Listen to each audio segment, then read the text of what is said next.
ঠাই দিও গো প্রভু ওহে মেহেরবান, তুমি দয়াবান, তুমি রহমান। ঐতিহ্যবাহী শাহজালাল রহমতুল্লাহি আলাইহি দারুস সুন্নাহ ইসলামিয়া ও মাদ্রাসা ও খানকায়ে দারুল হামদের উদ্যোগে আয়োজিত 2 দিন ব্যাপী ইসলামী মহাসম্মেলনে সামনে বসা আমার প্রাণপ্রিয় উপস্থিত করে যার টুকরা মুসলমান যুবক ভাই ও বন্ধুগণ, সবাইকে আমার আলোচনার পূর্বে অন্তরের অন্তঃস্থল থেকে জ্ঞাপন করছি মুবারক। সবটুকুন শুকরিয়া আল্লাহ সুবহানাহু ওয়া তাআলার জন্য, যিনি আজকে আমাদেরকে সকল ধরনের অনিষ্টতা, সকল ধরনের শত ব্যস্ততা থেকে আল্লাহ পাক রব্বুল আলামিন আমাদেরকে জান্নাতের বাগানে আসার অবসর মেহেরবানি করে তৌফিক ভিক্ষা দান করেছেন। সেজন্য আসুন আমরা সকলেই হৃদয়ের আবেগ অনুভূতি উজাড় করে সমবেত কণ্ঠে মহান রব্বে কারীমের শুকরিয়া আদায় করি, বলি আলহামদুলিল্লাহ।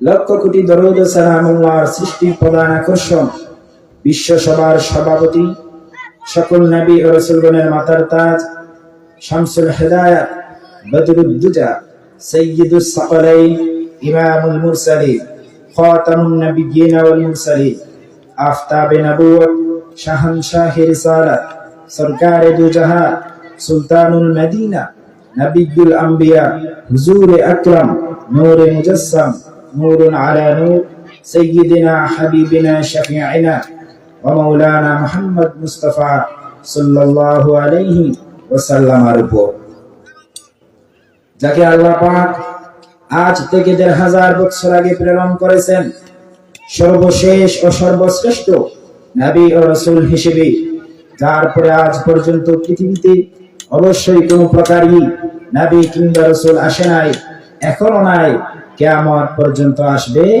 না। সম্মানিত সুধী, আপনারা আমার সামনে বসে আছেন, একত্রিত হয়েছেন, বাড়ি থেকে চলে এসেছেন দিনের বেলায় আল্লাহর কোরআন কারীমের প্রবল আকর্ষণ। সুবহানাল্লাহ।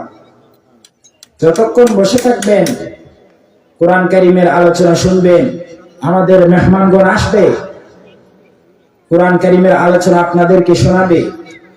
যতক্ষণ আপনারা শুনবেন তাদের আলোচনা, ততক্ষণ আপনাদের ঈমানের নূর বাড়তে থাকবে, বলুন সুবহানাল্লাহ। হযরত মুআয ইবনে জাবাল রাদিয়াল্লাহু তাআলা আনহু একদিন তিনি তার স্নেহের ছাত্রকে ডেকে বললেন, ইজলিস বিনা নুমিন সা, আসো আমরা একটু একসঙ্গে বসে যাই, কোরআন কারীমের আলোচনা করি, একে অপরকে শোনাই আর আমাদের ঈমানটাকে বাড়াই। সুবহানাল্লাহ।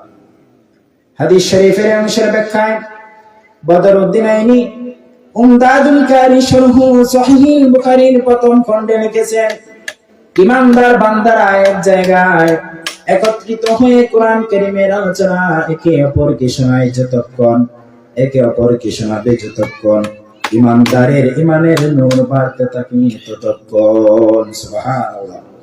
তাহলে আপনারা কোরআন কারীমের আলোচনা শুনতে এসেছেন,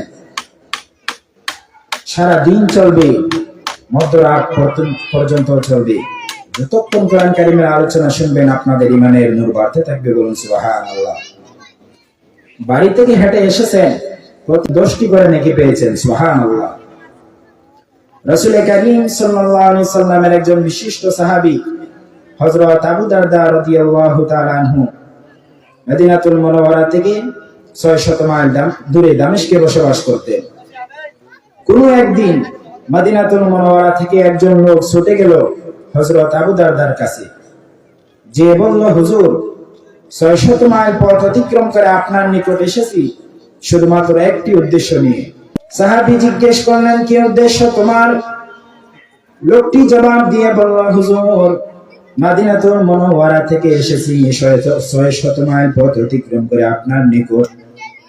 আমি শুনেছি আপনি আল্লাহর আখিরি নবী, নবীগণের ইমাম মুহাম্মদ মুস্তাফা সাল্লাল্লাহু আলাইহি ওয়াসাল্লামের হাদিসের কথা মানুষকে শোনান, বর্ণনা করে মানুষকে বুঝান, রাসূল করিম সাল্লাল্লাহু আলাইহি সাল্লামের একটা হাদিস শোনার জন্য 600 মাইল পথ অতিক্রম করে আপনার নিকট এসেছি।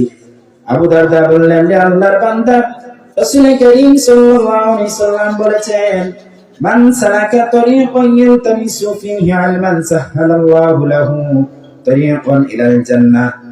যে ব্যক্তি ইলমে দ্বীন তালাশ করার জন্য, শেখার জন্য ঘর থেকে বের হয়ে যায়, আমার আল্লাহ পাক রব্বুল আলামিন জান্নাতে যাওয়ার জন্য তার বেহেশতের রাস্তাকে সহজ ও সুগম বানায়া দেন। সুবহানাল্লাহ।